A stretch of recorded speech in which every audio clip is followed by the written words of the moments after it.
Hey, what's up, you guys? Now, normally we don't share topics that are outside schools on here, especially when it comes to things about politics. I will share this one, and I'll explain why. So some of you may have been aware that there was a recall election that just happened in California for their governor, Gavin Newsom. Now, for those of you who are newly following Unified Carmel, you may not know that I'm originally from California. I came here about 1.5 years ago. And if you heard of anything about California, you know what a horrific condition that state is in. And what people don't know is that much of these policies, much of the reasons why it's in this condition is because of the indoctrination that they put on the schools 25 years ago. And so when I got here and I saw some of those same seeds planted, is why I'm involved in Unified Carmel, because I don't want to see a wonderful state like Indiana or any state turn into California. That's the first reason. So this is something I know a little bit about. The second reason is many people have asked me about, about this recall with Gavin Newsom. And privately, I told everybody, I don't think he's going to lose. I don't think he's going to lose. And I'll explain why. But even if he did lose, on that off chance that he did lose the recall election, if Larry Elder had won, the damage to California is so deep and so vast that even if he made some changes, by the time the individual families, businesses would feel it, it would be, 7-8 years down the line, if that, because the corruption and these terrible policies are so ingrained in California. But back on topic with the schools. So California has never had a black governor. Not that that should be important, because skin color shouldn't be, but for the topic, because of what we're dealing with in the schools, you would think that a state that can't shut the hell up about diversity, inclusion, equity would have had a black governor, right? So here they had a chance to elect a black governor, a very solid man. He's a very solid man. Now, over a rich white guy, right? This is what we've been told, right? Rich white guys are terrible. Over a rich white guy that has taken a shit on the state for the last 1.5 years. Now, I'm not saying that the 100% of the state the condition is because of Gavin Newsom. Certainly his predecessor had a lot to do with that. But he is so terrible.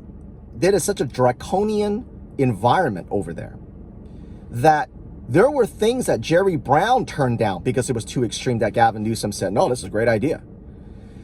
So even if you were just a moderate, even if you were just a reasonable, semi-reasonable person, it would have been a very easy vote to say, we're going to get Larry Elder in there. He's our first black governor. This guy has been awful the last 1.5 years to businesses, to people, to everybody, giving tons of money to illegal aliens, all that stuff, right? But nope. Gavin Newsom won by a landslide. No surprise to me, but surprise to a lot of other people, even people who live in California, amazingly. And I keep telling you hear me say this all the time. If you indoctrinate generations of kids, they'll only vote one way. That's it. It doesn't matter what the environment is. It doesn't matter how horrible the policies are that hurt them and their families, their own parents, crime and homelessness and drugs and the economy, just the amount of money that comes out of that state that they give to every social program, every dreck in society. It doesn't matter. It doesn't matter. Because for them, they were indoctrinated 4 generations of people to only vote one way. Now, it doesn't matter how you vote. If you want to vote when you're an adult because a policy wins you over, and you've heard me say this several times, it's fine. That's great. If a policy wins you over and you're an adult because of however your situation in life, more power to you. Great. Vote whatever you want, whoever you want. But the problem is when you indoctrinate children, that's not you selling your idea to critically thinking adults. That's indoctrination, because these kids don't know any better. And that's why the people pushing this diversity, inclusion, equity, that's why they hit the kids, because they know their ideas are shit. They know that if you're a reasonable adult that hasn't been indoctrinated or brainwashed, that nobody would buy that. They know that. That's why they hit a captive audience. It's an unfair fight. So in California, here you have an opportunity for them to put their money where their mouth is. Elect their first black governor. This would have been the first black governor in the entire United States. You would think California would be the leader in that. Nope. Rich white guy. Because he says the right things. Because these kids been drinking this crap for the last 25 years.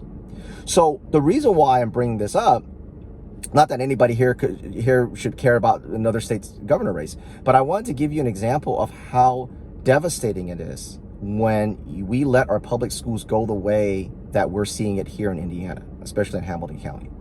So I just wanted to share that with you guys. I hope that gives you guys some food for thought and give you kind of a larger perspective that once it leaves the classroom, what it really looks like to the rest of the city and rest of the state.